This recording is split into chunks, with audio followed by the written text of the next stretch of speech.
Ada. Perkenalkan, nama saya dari Prodi Manajemen Pajak. Baik, saya selaku moderator akan memimpin hari ini dari kelompok 3 dengan rekan saya, Zulmia Putri dan Muhammad Fazul. Yang pertama yaitu dasar hukum pajak terutang. Pajak terutang merupakan pajak yang harus dibayar dalam masa pajak, tahun pajak, atau bagian tahun pajak. Sesuai ketentuan peraturan perpajakan yang berlaku, masa pajak sama dengan 1 bulan kalender dan 1 tahun pajak dengan 1 tahun kalender. Tahun pajak bisa berlangsung dari Januari hingga Desember, namun bisa dikecualikan melalui izin sehingga akan bisa menggunakan jangka waktu lain. Pajak terutang berdasarkan 3 undang-undang perpajakan. Undang-undang tersebut adalah Undang-Undang Nomor 28 2007 tentang pajak pertambahan nilai atau PPN dan pajak penjualan atas barang mewah atau PPNBM. Melalui undang-undang diatur dalam berbagai macam pajak terutang. Jenis-jenis tersebut adalah yang pertama pajak terutang, pajak pertambahan PPh terutang adalah pajak terutang yang dihitung dalam penghasilan kena pajak mulai PPh 21, 22, 23, 24 atau 25 orang pribadi, 25 atau 29, PPh 26, PPh 15 dan PPh 4 ayat 2. PPN dan PPM terutang. PPN dan PPM terutang adalah pajak terutang dari tarif pengenaan pajak atau DPP. Oke, next slide.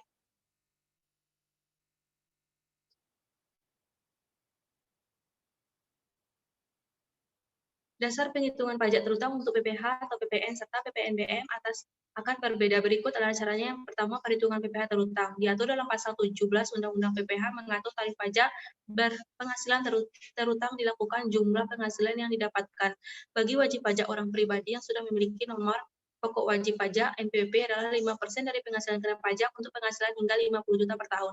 15% penghasilan kena pajak untuk penghasilan di atas 50 juta hingga 250 juta per tahun. 25% dari penghasilan kena pajak untuk penghasilan atas 250 sampai 500 juta per tahun. 30% dari penghasilan kena pajak untuk penghasilan di atas 500 juta per tahun. Sedangkan orang pribadi yang tidak memiliki NPWP harus membayar tarif 20% lebih tinggi dari pemilik NPWP.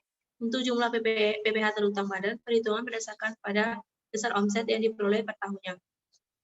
Yang kedua, perhitungan PPN dan PPM terutang. Perhitungan PPN dan PPM terutang akan didapatkan melalui penggali atau dasar pengenaan atau DPP. Untuk bisa berupa harga jual, nilai ekspor atau impor, penggantian nilai yang dipakai sebagai dasar perhitungan jumlah DPP dapat dicari dengan mengalikan 100 per 110 terhadap nilai tersebut. Tarif PPN sendiri 10% sampai 0% khusus ekspor BKP tidak berwujud atau berwujud. Jika P5%, paling tinggi 15% yang harus ditentukan lebih lanjut dan peraturan pemerintah. Sedangkan tarif PPNBM ditetapkan secara progresif. Oke, next slide.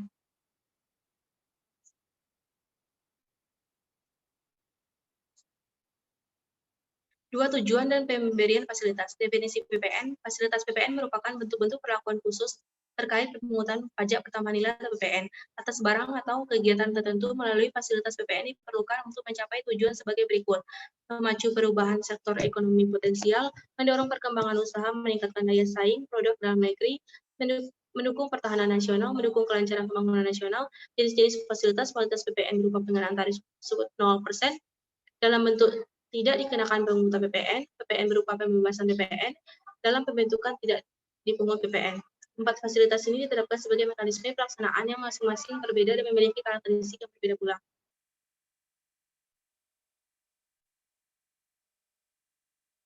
Baiklah, slide selanjutnya akan dibacakan oleh Zulmia Putri. Fasilitas PPN dalam bentuk tidak dikenakan pungutan PPN. Fasilitas PPN dalam bentuk tidak dikenakan pungutan PPN diberikan pada barang dan jasa yang penggunaannya menyangkut hajat hidup orang banyak. Hal ini dimungkinkan meski sejatinya barang dan jasa yang beredar di masyarakat merupakan BKP atau JKP dan untuk itu ada pungutan PPN. Pasalnya, ada beberapa jenis barang dan jasa yang keberatannya sangat dibutuhkan keberadaannya oleh khalayak umum. Oleh karena itu, kegiatan penyerahan dan perolehan barang dan jasa yang dimaksud tidak dikenakan pungutan PPN. Ketiga, pajak terutang yang tidak dipungut. Menurut Undang-Undang Nomor 42 Tahun 2009 mengenai pajak pertambahan nilai, dijelaskan bahwa ada beberapa transaksi yang atas penyerahannya tidak dipungut atau dibebaskan dari PPN. Ada pula barang yang sama sekali tidak dikenakan pajak pertambahan nilai atau PPN. Pada undang-undang tersebut hanya dijelaskan bahwa perbedaan pajak pertambahan nilai yang dipungut dan dibebaskan yaitu perlakuan pada pengkreditan pajak masukannya. Dalam undang-undang tersebut dijelaskan bahwa pajak terutang, tidak terutang, atau dibebaskan terkait. Next slide.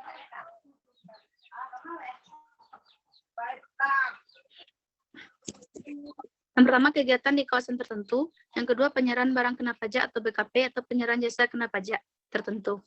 Yang ketiga, impor barang kena pajak tertentu. Yang keempat, pemanfaatan barang kena pajak tidak berwujud tertentu dari luar di dalam negeri. Kelima, pemanfaatan jasa kena pajak tertentu dari luar di dalam negeri diatur dengan peraturan pemerintah. PPN yang tidak dipungut dapat mengkreditkan pajak pemasukannya. Namun, walaupun tidak memungut PPN, PKP masih wajib menerbitkan fakturnya dan diserahkan kepada lawan transaksi sesuai ketentuan yang berlaku. PPN yang tidak dipungut biasanya diberikan untuk penyerahan di kawasan ekonomi tertentu, seperti kawasan bebas, kawasan berikat, dan perusahaan kemudahan impor. Tujuan ekspor, misalnya baru-baru ini telah terbit Peraturan Menteri Keuangan Nomor 34 Tahun 2020 mengenai pemberian fasilitas kepabeanan dan atau cukai serta perpajakan atas impor barang untuk keperluan penanganan pandemi coronavirus disease COVID-19. Tidak memungut pajak pertambahan nilai atau PPN atas impor barang untuk keperluan penanganan pandemi COVID-19. Jadi segala impor atas alat-alat kesehatan yang diperlukan untuk pengenaan pandemi tidak dipungut PPN. Fasilitas ini juga diatur dalam aturan tersendiri. Baiklah, slide selanjutnya akan dibacakan oleh Muhammad Faizul. Selanjutnya, 4. Dibebaskan dari pengenaan pajak. Pajak masukan yang dibayar atas perolehan BKP dan atau perolehan JKP yang atas penyerahannya tidak dipungut PPN dapat dikreditkan. Adapun pajak masukan yang dibayar untuk perolehan BKP dan atau perolehan JKP yang atas penyerahannya dibebaskan dari pengenaan PPN tidak dapat dikreditkan. Fasilitas PPN dibebaskan umumnya diberikan kepada PKP yang menyerahkan BKP yang bersifat strategis. BKP dan atau JKP tertentu penyerahan kepada perwakilan negara asing dan badan internasional serta pejabatnya dengan azas timbal balik atau resiprokal dan jasa kebandarudaraan tertentu. BKP yang bersifat strategis pada dasarnya tetap masuk dalam kategori BKP. Namun, karena pertimbangan pemerintah maka dimasukkan dalam klasifikasi barang yang strategis sehingga saat diserahkan, barang tersebut mendapat fasilitas dibebaskan dari PPN.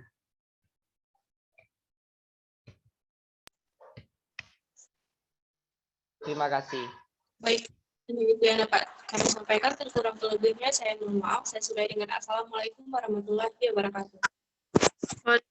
Warahmatullahi Waalaikumsalam warahmatullahi wabarakatuh.